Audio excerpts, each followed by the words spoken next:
Greetings and salutations. I hope everyone's having themselves a mighty fine day. Please like the video, subscribe, and hit the bell of dawn so the ghost of the 13-1 series doesn't get you and you can stay notified. Interesting chapter this week. I actually do have one thing I want to specifically focus on, but that'll get its own dedicated video. But generally speaking, there wasn't too much to sink our teeth into.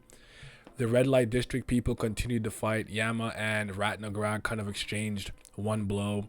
Mazino just casually punched and like blew up everybody but Kel, Hugo, possibly Wool, who was there. And if he was there, does that mean we're gonna see Yewa soon? Because it's been a while since we've seen the, I almost said a Yeon family. I guess is she Lee Rang now? Is she Yewa Lee Rang and not Yeon? Anyways, that being said, Mazino was just kind of like, all right, let me go stop the red light district people, but they were like, we don't want the smoke. They kind of ran away. Luslec and Traumerei space-time ability got in his way. Traumerei started absorbing the souls of the dead. We know he's into necromancy and things of that nature. And Mazino was like, yo, I said I wasn't going to get involved, but he's pissing me off. And I think people are really confused about why Mazino is here and what his true intentions are and why he was just so willing to just destroy all the red light district people, but we don't know how much information he is truly operating with and what Bayak Ryun has or hasn't told him. And I do understand why people think he completely undercuts the tension, but that is a topic that I'm going to get into in very specific detail very soon. That being said, I didn't dislike the chapter. I thought it was the weakest one we've gotten in quite some time. I don't think there was just a lot happening. It was shorter too. And I actually don't mind short chapters, but I do think he could have been a little bit more efficient with it. But remember, we had to go back in time to when Traumerei reabsorbed all of his beasts. His hair was long, the tattoos on his back, and he used the disconnect in 3 dimensions.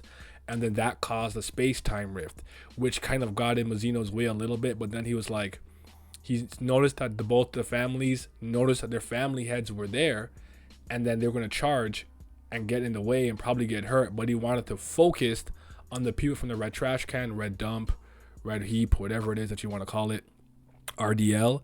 And then this man might be my MVP, bro, right now in this arc. Like, Luslec was just lurking in the cut. You know that little thing he does where it makes that like white space, like dimensional rift where nobody could interfere with each other? He did that right after the space-time rift that Traumerei did to keep Mazino in check, and then the captain, Ratnagrad, and the rest of them were actually able to escape. And I was like, damn, he kind of failed already, which is crazy. And now he wants to go after Traumerei. I have no idea if Gustang and Mazino are going to fight together. I don't foresee it. I'm having a hard time reading what's going to come next, honestly, and I'd be so curious to think what you guys think. I don't know why some people believe Luslec is going to team up with Gustang or Traumerei. He wants both of them dead. That much I can attest to. I feel like Luslec might just try to keep Mazino away from the fight and find a way to, like, you know, sneak his black hook in through his chest to the chest of Gustang or Traumerei or something of the sort. We know Traumerei had captured him in the past in that flashback that we saw, so he might have a little bit more of a personal vendetta with Lopabia Traumerei, more so than Pobedal Gustang. So that's gonna be interesting to see how that all plays out and how it all happens. But Luslec's been a menace, man. I know he hasn't really I know he can't beat Mazino, but the fact that he can just do little things to get in his way, I like that, because at the end of the day, as much as I actually really like Urek, and I think he's a much more multifaceted and nuanced character that people give him credit for, he's a pretty simple fighter and kind of a meathead, and he's so strong.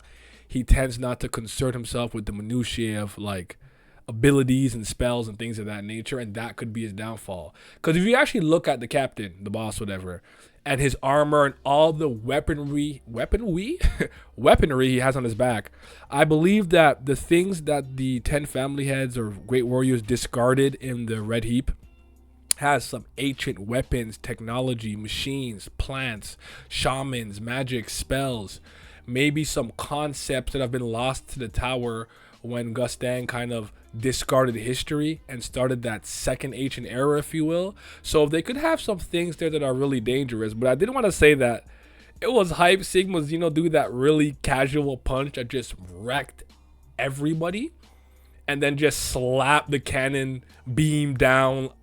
It reminded me of I think his name is Gunta from a certain magical index. He's one of the level 5 espers. I think he was the 7th ranked one. And it reminded me of him and Toma doing something similar at the same time. But Toma has like Imagine Breaker. I'm not going to get into that. It's a different series. But honestly, it wasn't a bad chapter. I'm kind of sitting around a 7. But the most important thing is Doan's soul is getting absorbed, meaning she's dead.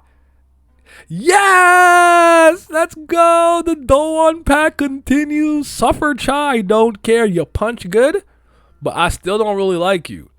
We didn't see it happen to Doom, so Doom might be alright for the time being, but I actually would argue he's kind of served his thematic purpose or narrative purpose. Let me know what you guys think about him. I actually thought Doom would have been dead already, so I'm actually already shocked that he's still here.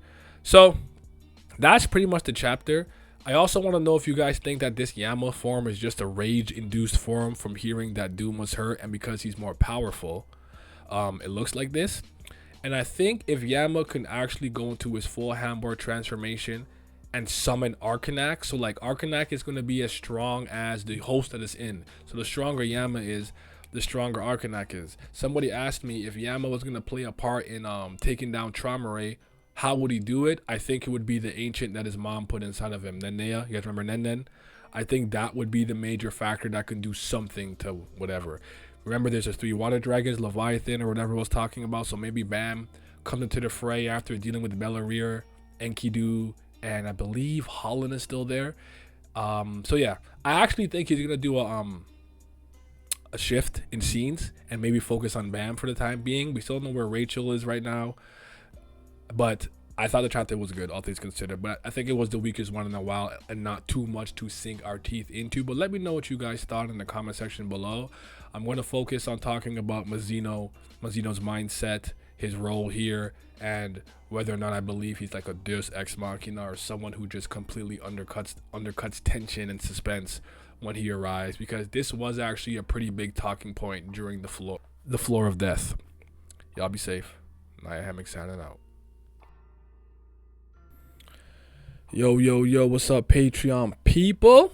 I appreciate you guys as always for the continued support. Or if you're new, shout out to the CBLs, that's the certified BAM lovers.